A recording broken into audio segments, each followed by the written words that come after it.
Selamat datang kembali sahabat semuanya. Pernahkah kalian membayangkan bagaimana jadinya jika sebuah negara mengesampingkan etika dan moral dalam pembuatan kebijakan dan hukumnya? Mari kita jelajahi bersama dampak mengerikan yang bisa terjadi. Bayangkan, sebuah negeri di mana para pemimpin dan pembuat kebijakan hanya mementingkan kepentingan pribadi dan kelompoknya. Setiap undang-undang dan peraturan yang dibuat tidak lagi mempertimbangkan aspek keadilan dan kesejahteraan rakyat. Yang ada hanyalah bagaimana cara mengamankan kekuasaan dan memperkaya diri. Dalam kondisi seperti ini, rakyat kecil akan menjadi korban utama. Mereka yang seharusnya dilindungi oleh hukum justru terancam oleh hukum itu sendiri.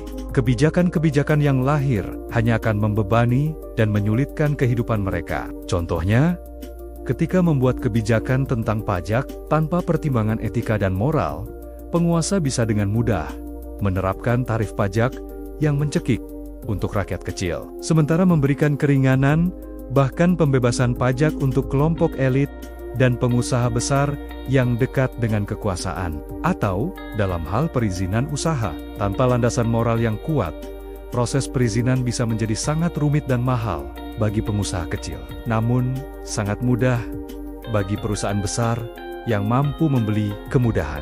Ini menciptakan persaingan usaha yang tidak sehat dan mematikan usaha-usaha kecil.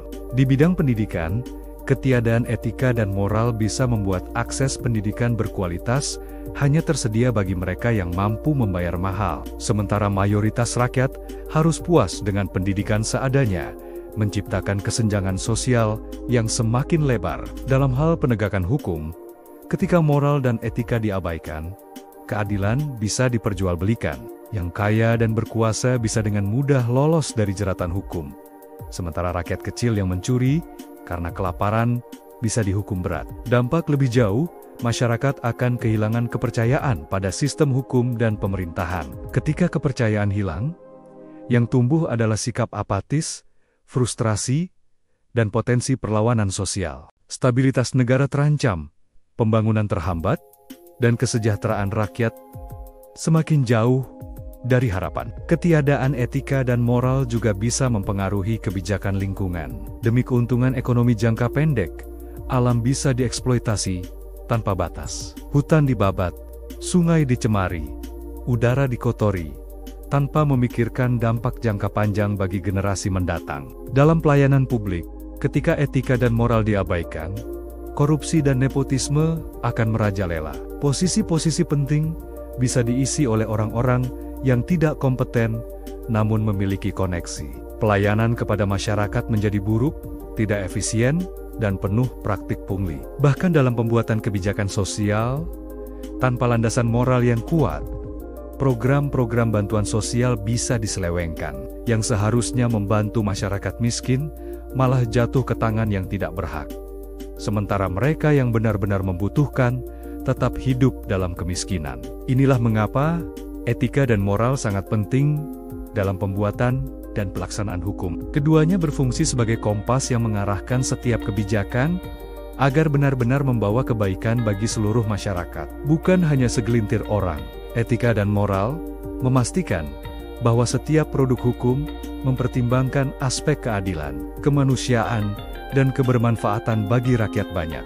Keduanya menjadi pengingat bagi para pembuat kebijakan bahwa kekuasaan adalah amanah yang harus dijalankan untuk kesejahteraan rakyat. Sebagai warga negara, kita perlu terus mengawal agar setiap kebijakan dan produk hukum tidak lepas dari landasan etika dan moral. Kita harus berani menyuarakan kebenaran dan menuntut transparansi dalam setiap proses pembuatan kebijakan.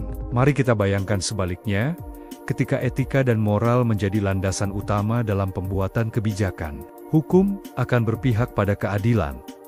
Kebijakan akan mengutamakan kesejahteraan rakyat, pelayanan publik akan lebih baik, dan pembangunan akan membawa manfaat bagi semua lapisan masyarakat. Negara yang menjunjung tinggi etika dan moral dalam sistem hukumnya adalah negara yang menghargai martabat manusia. Di sana, setiap warga negara merasa aman dan dilindungi, bukan terancam dan tertindas oleh hukum yang seharusnya melindungi mereka.